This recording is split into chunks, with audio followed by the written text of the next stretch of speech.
Hey guys, this is gonna be episode 2 of the Climbing Gen 3 OU ladder, and I think this time around I wanted to make the video a bit more like educational and like kind of explain what my thought process is and try to help you guys learn from the climb all the way up to top 100 and kind of see how to win through each like bracket of ranks.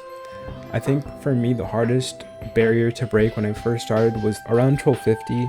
If you're new, it can be pretty hard to like break into that 1300 range. I remember for the longest I was stuck just right around there. So I'll kind of just explain exactly how I play and why I'm doing certain moves that will maybe hopefully get you guys out of the 1200 1300 range, because that's where we're about to approach those ranks right now. I think right now we're like 1120. So anyways, let's get into it. I'm gonna queue, and we're still using the same team as last time. Yeah.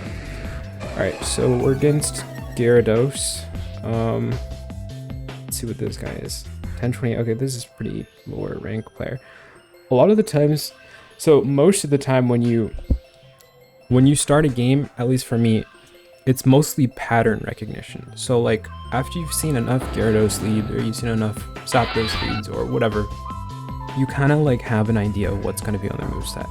So this is something that you're only going to get over time. I've played against Gyarados many times. It's not as many people use them anymore, but when I first started playing, it was pretty popular. And generally, it's going to be a Dragon Dance set. And if they have a Dragon Dance set, they're going to want to run, what is it called? A Rock Slide, because they want to be able to stop like a Zapdos incoming. So if he Dragon Dances now, and then I send out Zapdos, he has a chance. There's a chance, a roll to knock me out with Rock Slide. So I'm going to go ahead and switch into my Zapdos. Okay, so he didn't like this matchup. So this Gyarados into Suicune is not a good matchup for him either.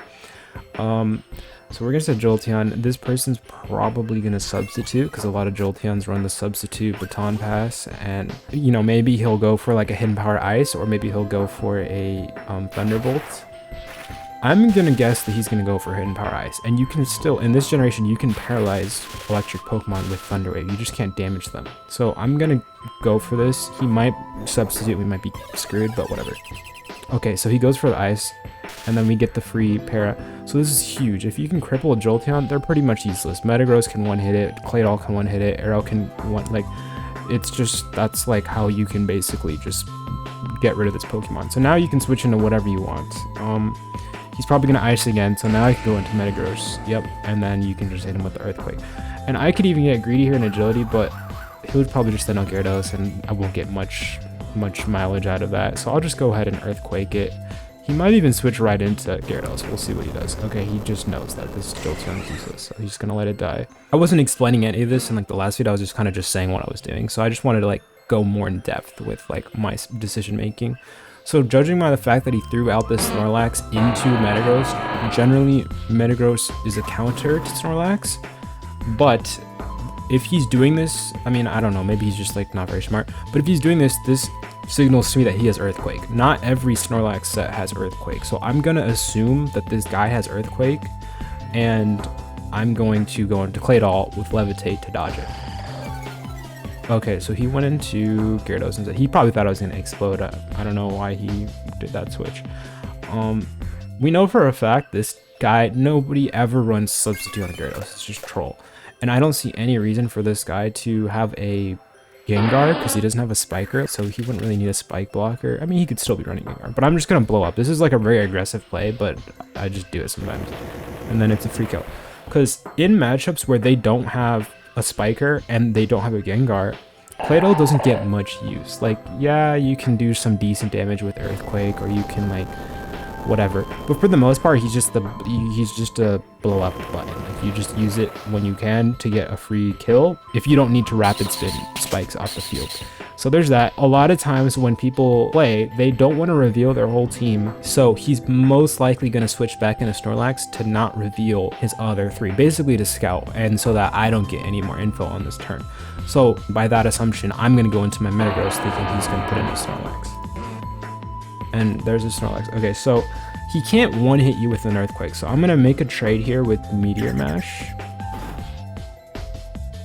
Wow, that did a lot of damage. And we were talking about this last episode. Lower elo players don't usually have the most efficient EVs. And in my opinion, you should never run Snorlax without health. Like, he's so slow that you need the health. And the fact that this Meteor Mash did 48% tells me that he either has very little health investment or none at all. So let's see what he does. He probably has full attack, so an Earthquake would just kill me here. And with that knowledge, I might actually switch into Zapdos. Let's do that. Oh, okay. I don't really see Rhydon too often. I'm just gonna ice it because we'll just see what happens. I don't know. Yeah, okay, that's fine. And then Metagross is faster, I'm pretty sure. Yep. And so now we'll just do this. We can just Earthquake. It doesn't matter really what he sends in. He might have another flyer, who knows. Curious what this guy's gonna do, or what his last two are. And this is something I used to do a lot too when I first started, and I think that's a huge reason why I got stuck in that 1250 range, is I was like, I mean, of course you're playing the game for fun. You're not just playing the game just only to win, you know? So I started trying to use Pokemon that were like cool or like fun, or Pokemon that I liked, or Pokemon that like I knew weren't meta, but I wanted to try to make them work.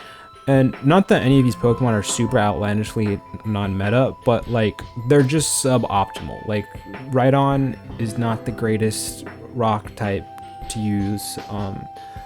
Venusaur, oh, I'm gonna lose right here from the timer. Venusaur is not crazy either. I don't even know why I decided, I should have known he was gonna sleep powder me. I don't have much time left. I'm yapping too much. He's probably gonna sleep again. So whenever I know I'm gonna be put to sleep, I prefer Suicune to be put to sleep because he can tank the most hits. It also has a sleep talk. It's just not a big issue if he gets put to sleep. This guy probably has HP Fire. It's not really that much of an issue, but he's faster, so I kind of want to get faster than him with agility. Because if he HP Fires me and I Meteor Mash, I won't be able to kill him because he's healing with the Leech Seed. And then now I can outspeed him. 2 Meteor Mashes will kill. And if I start like fucking up and missing, or he does something like an HP Fire now that does a lot of damage, I can just explode and I'll go first. Gyarados is not the most, like, if you're gonna use something like a Dragon Dancer, he had Toxic. What the hell? That's so weird. But if you're gonna use a Dragon Dancer, which most people do on Gyarados, Salamence is generally better, or like a flying Dragon Dancer. Salamence is generally better at that than Gyarados. And Rhydon, I don't even know why people, these are just not good. He's slow, he's got a 4 times weakness to grass. He has a great attack stat of like 130 or something, but it's just, in my opinion, not worth using. Yeah, and then Venusaur, I don't know. I never get scared when I see a Venusaur. Like, it's got an inaccurate sleep move. I can just, play into the Suicune for that. His move pool is not the greatest. He's just got like basically Leech Seed and Giga Drain and HP Fire. That's pretty much what most Venusaurs are gonna have. The most annoying thing about Venusaur is Leech Seed, but besides that, it's not something you really need to be scared of. Jolteon is great. Snorlax is great. We didn't get to see what his last Pokemon was, but generally like, these two were not helping him very much. And when you play Pokemon like Gyarados and Snorlax or anything like that, you want the rest of your team, especially Gyarados, to support your powerful Pokemon. And Rhydon and Venusaur are not really supporting Gyarados that much. Like, what is it gonna do? And like I said, this guy had Toxic on it, so it probably wasn't a sweeping Gyarados. Like, it didn't have Dragon Dance, but that's the general idea. So anyways, we got Plus 19 for that, not very much. So I'm editing right now, and I ended up doing another game after this, but it was so long and boring. I also played it so poorly, and the only reason why it won was because the enemy FF'd. So I just felt like it wasn't really worth making this video 30 minutes long for. So instead, we're just gonna like recap on everything. I just wanted to talk about this guy's team. So this guy's team actually isn't bad now that I'm looking back at it in post. I could see kind of like what the plan was. So like with his Gyarados, if he had fear of being hit by an electric attack, he had 2 decent switches, actually 3 good switches into that. So like he could tank it with the Venusaur, or be completely immune to it with the Rhydon, and of course with Jolteon with the Volt Absorb.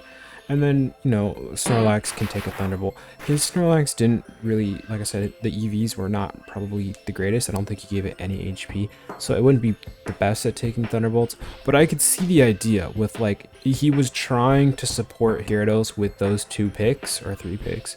But personally, if you're gonna go for Gyarados with that much type supporting, like switch-in wise, you're gonna want to put Toxic on those, the ones that you're gonna switch into. So yeah, there's a bunch of like random little things that you can do. And for me, how I learned to build teams was exactly this, exactly what this player is doing. You just try different things until it sticks, just throwing shit at the wall until it works. I'm sure over the next probably 20 times he plays his team, you're gonna slowly tweak things, tweak the movesets, tweak EVs. So like, I'm hoping that someone around his rank would see like, damn, my Snorlax had very low mileage, like didn't really get to do much. He took 1 hit and he was pretty much out of commission. So maybe he'll put in some HP EVs there. If you're looking for a Pokemon to put something to sleep, instead of running the Venusaur, what annoys me the most personally is Smeargle. Like, it's not that fast, it's not nearly as fast as Venusaur, but its move pool makes it more threatening because it can learn spikes, because you can Dragon Dance set up with it into your Gyarados if you do want to keep the Toxic, if that's really what you wanted to do. So if you're really just leaning towards a grass type and you do want to use one, some good ones would be Celebi. Celebi's really good. It fills a similar role as Venusaur. It can tank water, electric hits, stuff like that pretty well.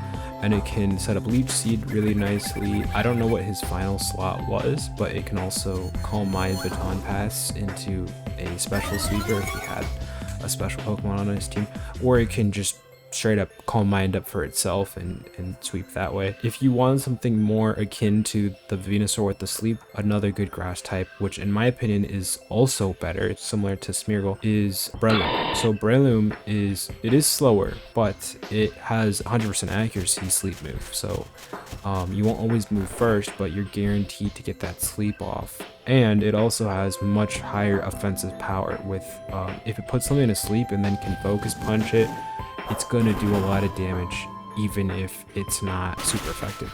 There's not a lot of good stab moves in this generation yet because they don't, you know, there's power creep and everything hasn't made its way. In this generation, Sky Uppercut is a lot. The second best fighting move is like Submission at 80 or Brick Break at 75. So, and Submission is inaccurate, you just don't want to use that shit.